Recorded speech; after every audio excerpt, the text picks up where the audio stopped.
Psaume 8. Au maître de chant. Sur la gitienne. Chant de David. Yahvé, notre Seigneur. Que ton nom est glorieux sur toute la terre.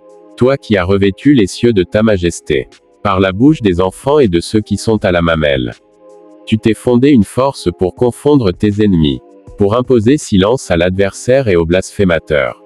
Quand je contemple tes cieux, ouvrage de tes doigts, la lune et les étoiles que tu as créées, je m'écrie. Qu'est-ce que l'homme, pour que tu te souviennes de lui, et le Fils de l'homme, pour que tu en prennes soin. Tu l'as fait de peu inférieur à Dieu. Tu l'as couronné de gloire et d'honneur. Tu lui as donné l'empire sur les œuvres de tes mains. Tu as mis toutes choses sous ses pieds. Brebis et bœufs, tous ensemble. Et les animaux des champs. Oiseaux du ciel et poissons de la mer. Et tout ce qui parcourt les sentiers des mers. Yahvé, notre Seigneur. Que ton nom est glorieux sur toute la terre. Le psaume 8 est un hymne de louange à la grandeur de Dieu, à sa création et à la place de l'homme dans son œuvre. Voici une interprétation de ce psaume. 1. La grandeur de Dieu dans la création. Le psaume commence par la reconnaissance de la grandeur de Dieu dans l'univers.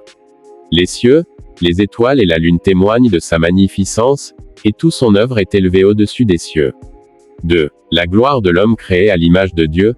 Malgré la grandeur de l'univers, Dieu a accordé une place spéciale à l'homme en le créant à son image et en lui conférant autorité sur la création. L'homme est couronné d'honneur et de gloire, ce qui témoigne de la bonté et de la grâce de Dieu envers lui. 3. La domination de l'homme sur la création. Le psaume souligne la domination donnée à l'homme sur les œuvres de Dieu, y compris les animaux terrestres, marins et les oiseaux du ciel. Cela met en lumière la responsabilité de l'homme en tant que gardien de la création et son rôle de subjuguer la terre. 4. La louange à Dieu pour sa grandeur.